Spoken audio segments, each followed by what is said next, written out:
Nuevo Cuscatlán era, según sus propios vecinos, uno de los pueblos más tranquilos de El Salvador. Calles limpias, poca violencia reportada, una alcaldía que presumía seguridad. Y bajo esa tranquilidad, en una finca que casi nadie miraba dos veces, la Mara Salvatrucha llevaba años enterrando a sus muertos. No de forma improvisada, no al calor de un arrebato, sino con un sistema, con códigos, con reportes que subían hasta la cúpula de la pandilla como si fuera una empresa, rindiendo cuentas. Le llamaban asoleado. Cuando el cuerpo se enterraba, le llamaban asoleado cuando lo dejaban expuesto como advertencia. Le llamaban maceta cuando el crimen ya estaba consumado. Usted va a conocer hoy ese sistema completo. ¿Quién lo diseñó? ¿Quién lo ejecutó durante años sin que nadie lo tocara? ¿Y cómo terminó cayendo cuerpo por cuerpo en uno de los juicios más grandes de la historia reciente de este país? Si a usted le hierve la sangre cada vez que escucha que otra familia salvadoreña sigue esperando, después de años, saber dónde quedaron los restos de un hijo, de una hija, de un hermano, suscríbase ahora mismo a este canal, porque lo que le voy a contar no es la historia de un pandillero. Es la historia de una infraestructura entera diseñada para que el crimen no dejara rastro. Entre 2017 y 2021, en una propiedad conocida como Finca Suiza, dentro del municipio de Nuevo Cuscatlán, la Mara Salvatrucha operó lo que investigadores llegarían a describir como el cementerio clandestino más grande jamás documentado en El Salvador.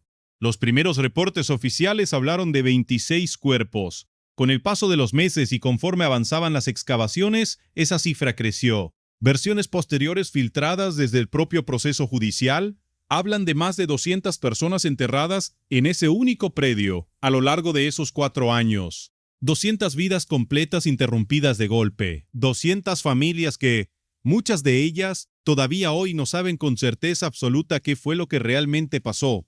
Normalmente en este canal le contamos la historia de un hombre o de una mujer, un alias, una captura, una caída. Hoy es distinto. Hoy el protagonista no tiene rostro ni apodo. El protagonista es un procedimiento, un conjunto de reglas escritas, de códigos internos, de reportes que subían de eslabón en eslabón hasta llegar a un puñado de hombres que desde dentro de una celda decidían qué hacer con cada cadáver. Entender ese procedimiento es entender por qué, durante casi una década, miles de familias salvadoreñas denunciaron desapariciones que jamás se convirtieron en un expediente de homicidio, porque sin cuerpo, técnicamente no había delito que perseguir. Para entender cómo se construyó un sistema así, hay que retroceder más de una década hasta el año 2012.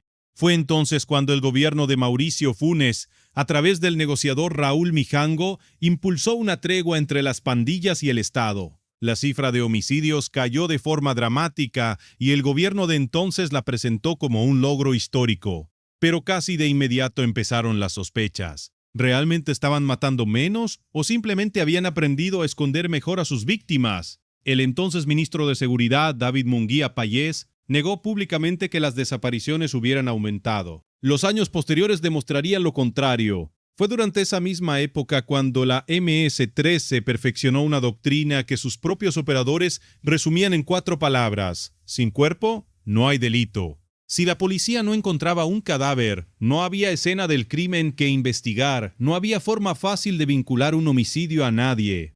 La orden bajaba desde los niveles más altos de la estructura: no dejar rastro.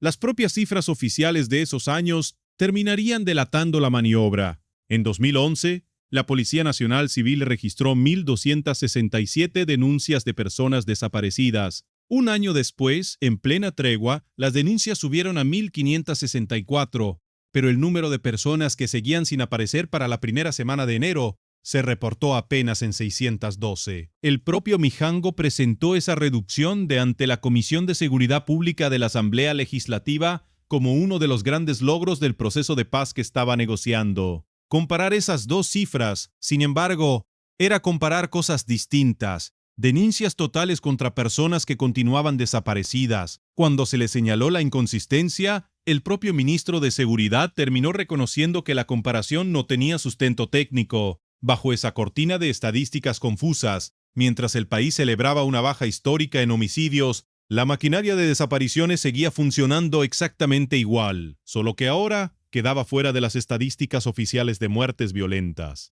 Y aquí es donde el sistema deja de parecer improvisado y empieza a parecer literalmente burocrático.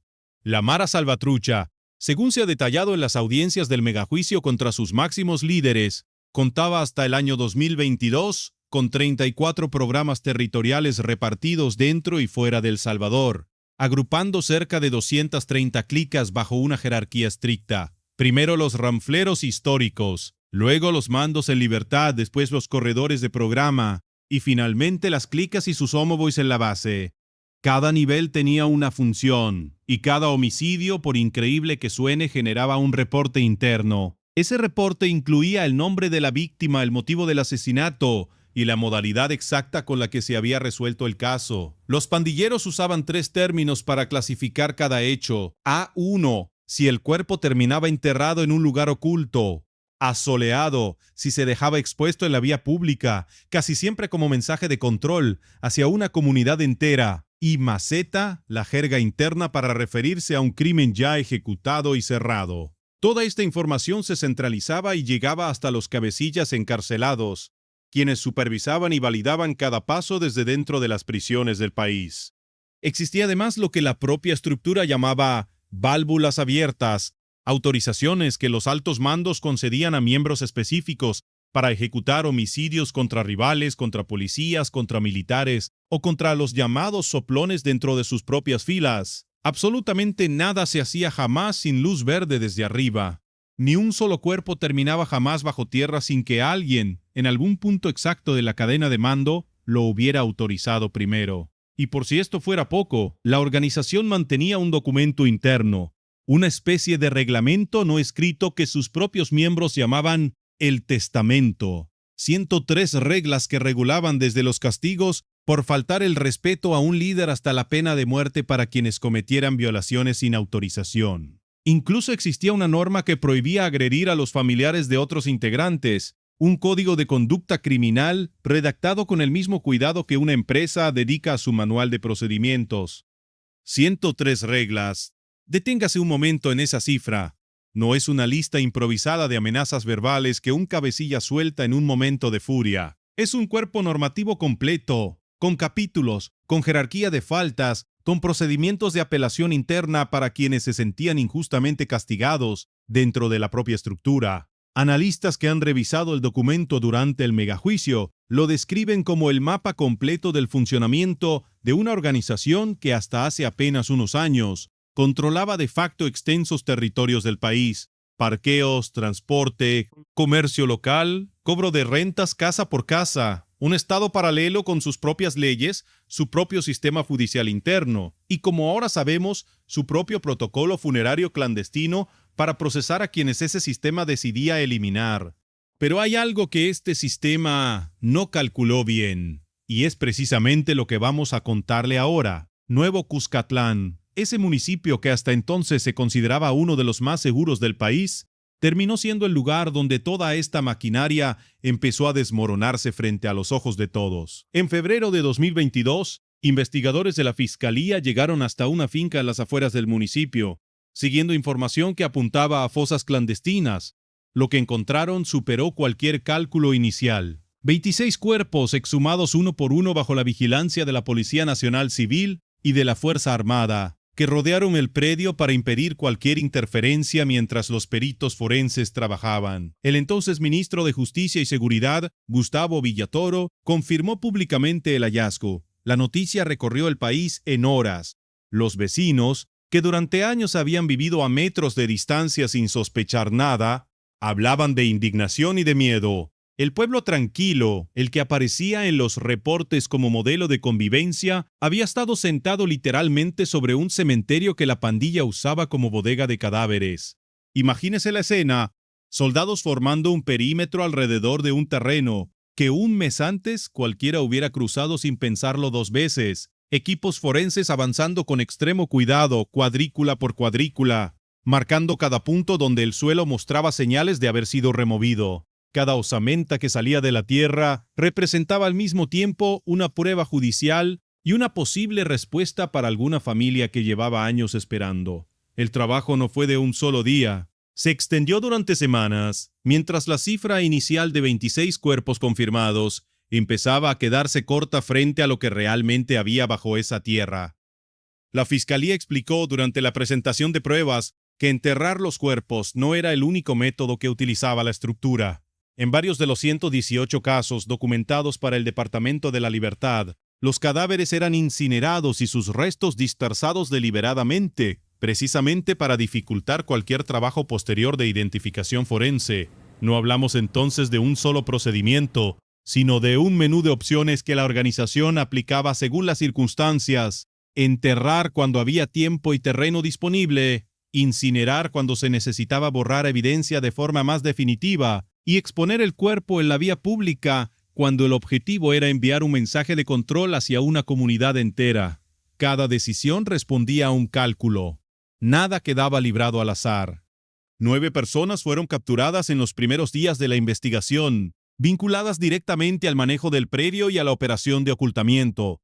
Pero esto era apenas la punta de una estructura mucho más grande.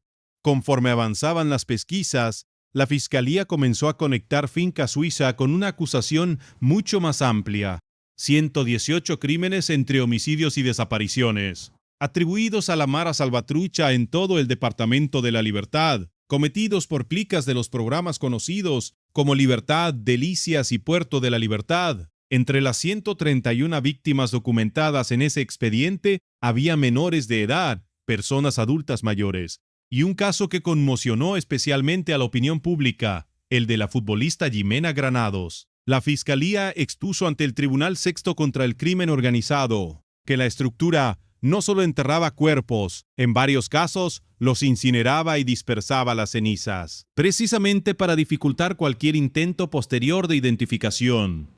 Los alegatos finales por estos 118 casos concluyeron hace apenas un par de semanas ante el tribunal, dentro de un proceso judicial que involucra a 485 cabecillas señalados como responsables. Y aquí es donde el expediente se vuelve todavía más inquietante. Como prueba, la Fiscalía presentó audios interceptados que documentan con una precisión escalofriante el funcionamiento cotidiano de esta maquinaria. Se escuchan órdenes para ejecutar ataques contra personal policial, contra motoristas de transporte público, contra empleados de instituciones de seguridad. Un caso reveló el homicidio de un empleado de la Unidad de Recepción de Denuncias en Zacatecoluca, ejecutado en 2019. Otro documentó el asesinato de un motorista de buses cometido por pandilleros rivales en San Martín durante noviembre de 2021. Las instrucciones para cada ataque llegaban por mensajes cifrados y llamadas clandestinas, coordinadas incluso desde dentro de los centros penales. Este es un proceso paralelo al megajuicio contra los 22 ranfleros históricos, considerados los máximos líderes de la MS-13, donde testigos han vinculado a esa cúpula con más de 9,000 hechos delictivos, homicidios, desapariciones, extorsiones y hasta la orden de ejecutar asesinatos masivos durante marzo de 2022. Fiscales han presentado además 13 declaraciones anticipadas para sostener ante el tribunal cómo operaba realmente la estructura y qué territorios controlaba antes de la llegada del régimen de excepción. La minuciosidad de estos reportes internos es para cualquier investigador la prueba más contundente de que no se trataba de violencia caótica, sino de un aparato con procedimientos definidos, supervisión jerárquica y control de calidad sobre cada crimen cometido. Finca Suiza no fue, ni de lejos, el primer hallazgo de este tipo en la historia reciente del país. Años antes, expertos forenses ya habían localizado cementerios clandestinos más pequeños en otras zonas con cadáveres de personas que las propias autoridades vinculaban a estructuras de pandillas. Lo que cambió con Nuevo Cuscatlán no fue la existencia del método, sino su escala. Y sobre todo, el hecho de que ocurriera en un municipio que la opinión pública consideraba prácticamente inmune a este tipo de violencia. Ese fue precisamente el punto en el que a la organización se le empezó a acabar la suerte. Entre más territorio controlaba, entre más se sentía intocable, menos cuidado ponía en ocultar las huellas de lo que estaba haciendo.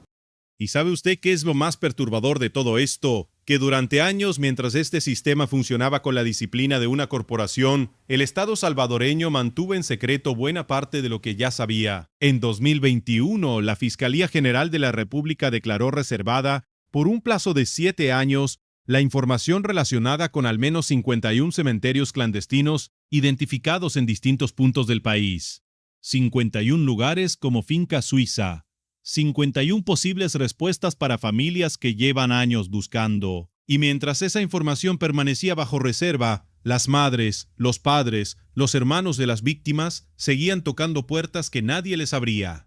El país cuenta, desde 2017, con una Comisión Nacional de Búsqueda de Personas Desaparecidas. Pero esa comisión, hasta hoy, únicamente sistematiza los casos relacionados con el conflicto armado de las décadas de los 80 y 90. Ni una sola de las desapariciones cometidas por las pandillas durante los últimos 20 años entra dentro de su mandato oficial. Por eso, un grupo ciudadano conocido como el Bloque de Búsqueda de Personas Desaparecidas ha tenido que organizarse por su cuenta, reuniendo a cerca de 100 familias que buscan respuestas sin respaldo institucional, sin apoyo de la Policía Nacional Civil y muchas veces enfrentando la indiferencia de la propia Fiscalía. Dentro de ese grupo hay historias que se repiten con una tristeza casi idéntica. Universitarios que salieron un día de clases y jamás volvieron. Jóvenes reportados como desaparecidos hace más de 6 años, cuyos expedientes siguen abiertos sin ninguna novedad.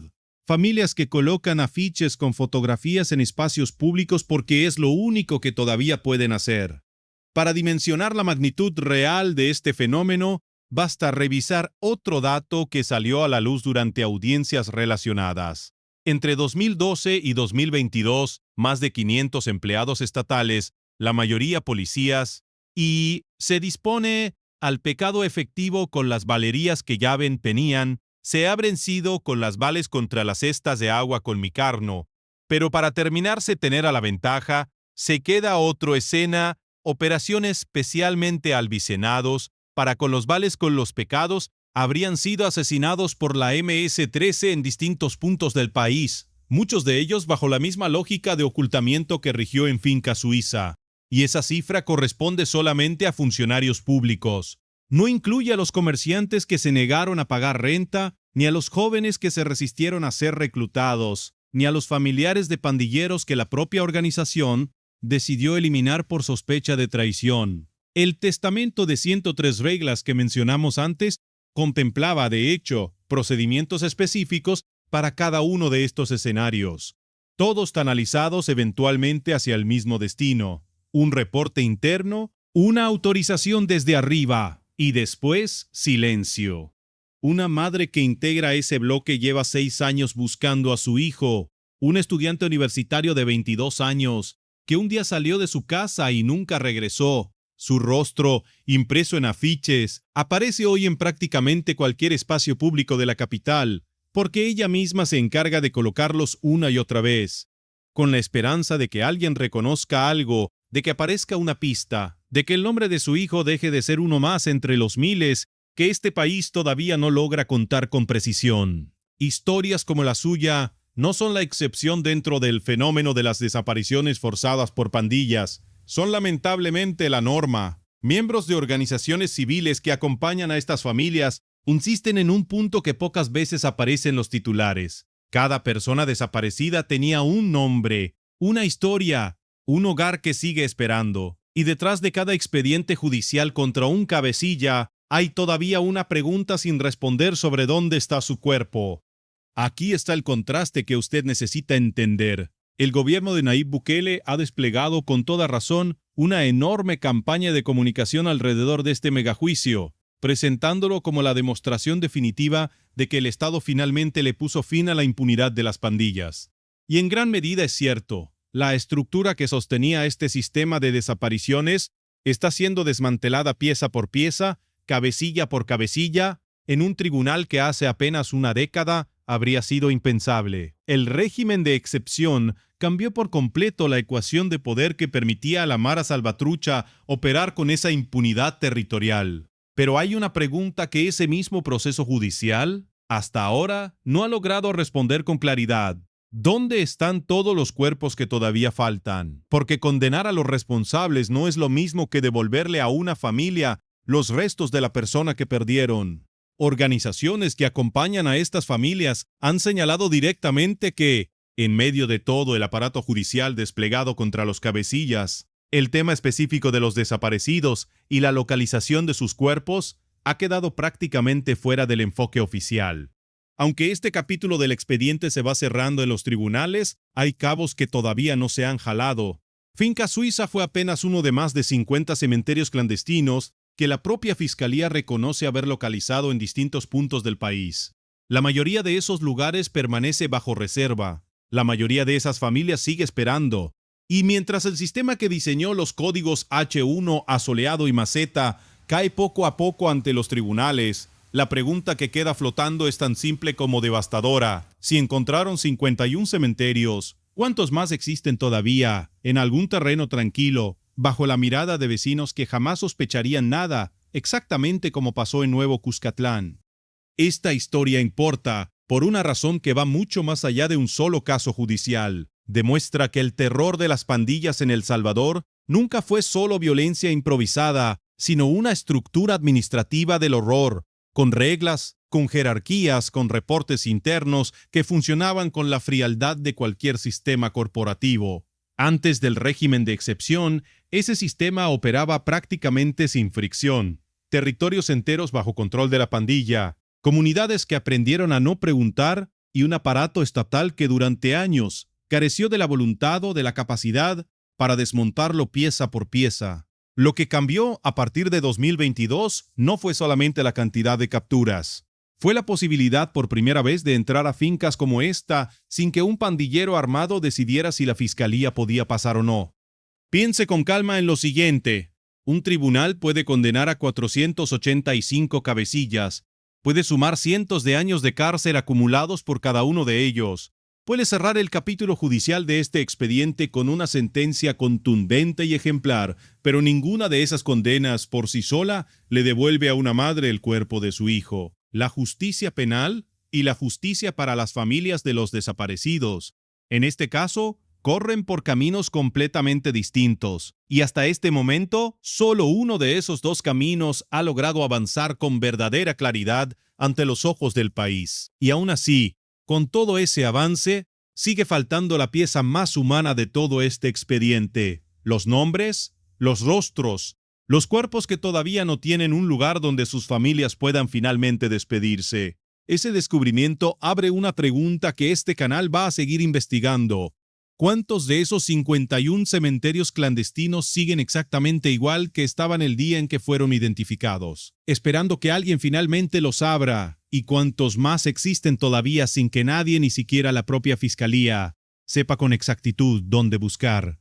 Si este caso le mostró una cara de El Salvador que probablemente no conocía, hay otra investigación en este canal que también le va a cambiar la forma en que entiende lo que pasó en este país durante los años más oscuros de las pandillas. Y se la recomiendo justo después de este video. Suscríbase porque en Expediente Salvador seguimos jalando cada uno de estos cabos, uno por uno, hasta encontrar la verdad completa, así tengamos que abrir cementerio tras cementerio para lograrlo.